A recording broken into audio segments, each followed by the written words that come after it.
आज हम 7 और 4 का कॉम्बिनेशन देखेंगे। 7 यानी कि केतु भगवान हो गए, 4 यानी कि राहु भगवान हो गए। ये दोनों भी प्लैनेट एक छायाग्रह कहलाते हैं। तो इस कॉम्बिनेशन को आज हम समझते हैं।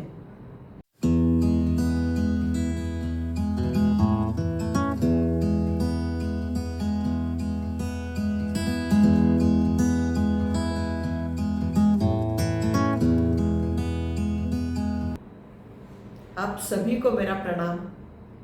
मैं हूँ अनामिका मराठे, न्यूमरोलॉजिस्ट, वास्तु कंसल्टेंट और हिप्नोथेरापिस्ट। तो चलिए आज हम 7 और 4 का कॉम्बिनेशन कैसे रहेगा इसे समझते हैं। 7 यानी कि केतु भगवान यानी कि सर का हिस्सा, 4 यानी कि राहु भगवान यानी कि बॉडी का हिस्सा। तो ये दोनों को मिला के एक पूरी बॉडी बनती है। जब 7 और 4 का कॉम्बिनेशन मिल जाता है तो ये एक सक्सेसफुल, बहुत खूबसूरत कॉम्बिनेशन कहलाता है। ऐसे लोग बहुत ज़्यादा बुद्धिवादी होते हैं, इंटेलिजेंट होते हैं। इनकी कल्पना शक्ति बहुत ही ज़्यादा होती है, एक तीव्र कल्पना शक्ति इनकी होती है। तो 7 कैसे आता है और 4 कैसे आता है इसे पहले हम देखते हैं। मान लीजिए किसी की डेट ऑफ बर्थ है 16 फरवरी 1966। तो 16 मतलब 1 + 6 अगर करते हैं आप तो सिंगल डिजिट पर ये आता है 7। तो ये हो गया मूलांक, जिसे हम ड्राइवर नंबर भी कहते हैं। और आप अगर पूरी डेट ऑफ बर्थ की टोटल करेंगे यानी कि 1 + 6 + 2 + 1 + 9 + 6 + 6, तो इसकी अगर टोटल करेंगे तो वो आएगी 4। तो इस तरह से 7 और 4 का कॉम्बिनेशन बन जाता है। तो 4 मतलब कंडक्टर नंबर, या तो फिर उसे आप भाग्यांक नंबर भी कह सकते हैं।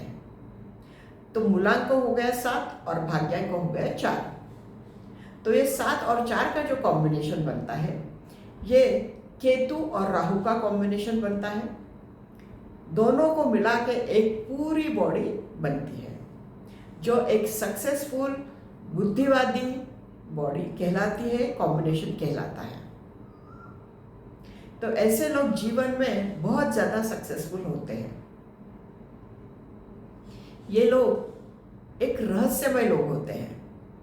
ये कब क्या सोचेंगे किसी को पता नहीं चलेगा। इनके दिमाग में क्या चलता रहता है कोई नहीं जान पाएगा इन्हें। तो ये एक रहस्यवादी लोग होते हैं। कल्पना शक्ति तो इनकी बहुत बढ़िया होती है और बहुत इंटेलिजेंट भी होते हैं। इन्हें अकेला रहना बहुत ज़्यादा पसंद होता है। एक बंडखोर स्वभाव के होते हैं और इसी वजह से ये दूसरों से थोड़ा हटके होते हैं, अलग स्वभाव के होते हैं। इन्हें एकांतवास प्रिय होता है। आध्यात्मिक चीजों में ये रुचि रखते हैं लोग।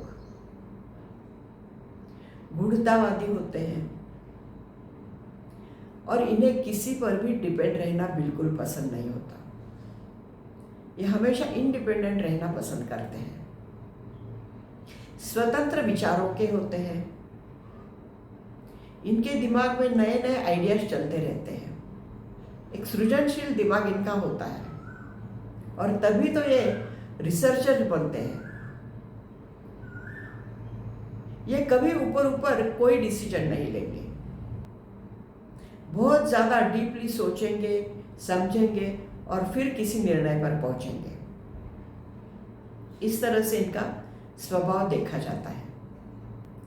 ये लोग बहुत ज़्यादा सृजनशील होते हैं, नए नए आइडियाज निकालते हैं, एक समाज को बदलने की एक क्षमता रखते हैं।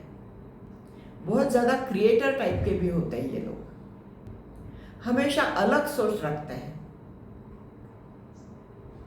तो इस तरह से इनकी पर्सनैलिटी देखी जाती है। अब हम जानते हैं इनके करियर के बारे में।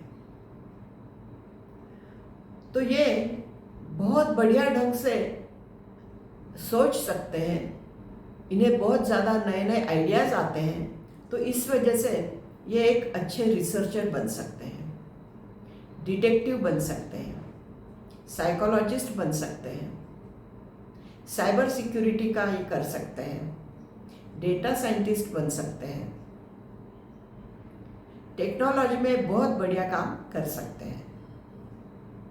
उसी तरह से इन्हें आध्यात्मिक चीज़ों में भी बहुत ज़्यादा रुचि होती है, तो ये अकल्ट साइंस में भी अपना काम कर सकते हैं, करियर बना सकते हैं, जैसे कि एस्ट्रोलॉजी हो गई, अंकशास्त्र हो गया, वास्तु हो गया, हिप्नोथेरेपी हो गई या स्पिरिचुअल गाइड, इसमें ये अपना करियर कर सकते हैं। उसी तरह से कलात्मक चीज़ों में भी इन्हें रुचि होती है, तो इसमें भी ये अपना करियर अच्छे से बना सकते हैं, जैसे कि फोटोग्राफी हो गई, drawing, painting, writing, music composing, इसमें भी ये बहुत अच्छे से करियर कर सकते हैं। उसी तरह से ये अपना खुद का एक स्वतंत्र व्यवसाय भी कर सकते हैं, जैसे कि स्टार्टअप कंपनी शुरू कर सकते हैं, खेती कर सकते हैं, फूड का इंपोर्ट एक्सपोर्ट कर सकते हैं, बहुत बड़ा एम्पायर ये अपना खड़ा कर सकते हैं। उसी तरह से इन्हें समाज कार्य में भी ये अपना करियर बना सकते हैं, सामाजिक कार्यकर्ता बन सकते हैं, एनजीओ खोल सकते हैं। तो इस तरह से इनके करियर के भी काफ़ी सारे ऑप्शंस हैं, जिसमें ये बहुत अच्छा सा करियर बना सकते हैं, सक्सेस हो सकते हैं। लेकिन इनकी एक वीक पॉइंट है, और वो है डिसीजन। ये सही समय पर डिसीजन नहीं ले पाते, डिसीजन लेने में ये बहुत देरी करते हैं, और इसी वजह से कई बार ये सक्सेस होते होते रह जाते हैं। तो इन्हें इसलिए डिसीजन पर इन्हें काम करना चाहिए, अच्छे से सोच समझकर निर्णय लेना चाहिए और उसमें गति लानी चाहिए, तो ये बहुत बढ़िया ढंग से सक्सेस हो सकते हैं और अपना खुद का एक बहुत बड़ा साम्राज्य खड़ा कर सकते हैं। तो इस तरह से यह एक सक्सेसफुल कॉम्बिनेशन है, अच्छा कॉम्बिनेशन माना जाता है। तो अब हम समझते हैं इनके कुछ वीक पॉइंट्स। इनके जो वीक पॉइंट हैं वो तो ये कि ये निर्णय सही समय पर नहीं ले पाते, क्योंकि ये बहुत ज़्यादा सोचते हैं, समझते हैं, उसके बाद ये निर्णय लेते हैं, तब तक वक्त निकल चुका होता है। इसलिए इन्हें सही वक्त पर निर्णय लेने की ज़रूरत है। दूसरी बात, ये किसी पर भी जल्दी से भरोसा नहीं करते, और इसी वजह से कई बार इनके अपने खुद के रिलेशंस भी जो होते हैं वो इनसे दूर चले जाते हैं। तो इन्हें इस पर थोड़ा काम करना ज़रूरी है। तीसरी बात, ये किसी समाज के नियम को नहीं मानते, नियम तोड़ने में ये सक्षम होते हैं, और इसीलिए कई बार मिसअंडरस्टैंडिंग हो जाती है। तो इस वजह से काफ़ी सारे रिलेशंस भी इनसे दूर हो जाते हैं। तो इस तरह से इनके कुछ वीक पॉइंट्स भी हम कह सकते हैं। तो इन्हें थोड़ा बैलेंस बना के रखने की ज़रूरत है। इनके लिए सलाह ये रहेगी कि इन्हें थोड़ा दूसरों पर विश्वास रखने की ज़रूरत है, खुद के जो निगेटिव थॉट्स है उसे कंट्रोल करने की ज़रूरत है, और जो डिसीजन है उसे रेगुलर और सही तरीके से गति से लेने की ज़रूरत है। अपने भावनाओं को नियंत्रण में रखने की ज़रूरत है, और जो काम है उसमें एक रूटीन होने की ज़रूरत है, एक सातत्य होना ज़रूरी है। तो ये बहुत बढ़िया ढंग से सक्सेस हो सकते हैं और बहुत अच्छे से अपना साम्राज्य खड़ा कर सकते हैं। तो इस तरह से हमने इनके करियर के बारे में जाना है, इनके वीक पॉइंट्स जाने हैं और इन्हें क्या नहीं करना चाहिए उसके बारे में हमने देखा है। अब हम इनके फ्रेंडली नंबर्स, न्यूट्रल नंबर और एनिमी नंबर को जानते हैं। इनका फ्रेंडली नंबर हो गया 1, 5 और 6। न्यूट्रल नंबर हो गया 3 और 7 और एनिमी नंबर हो गए 2, 4, 8 और 9। तो इस तरह से हमने इनके फ्रेंडली, न्यूट्रल और एनिमी नंबर जाने हैं।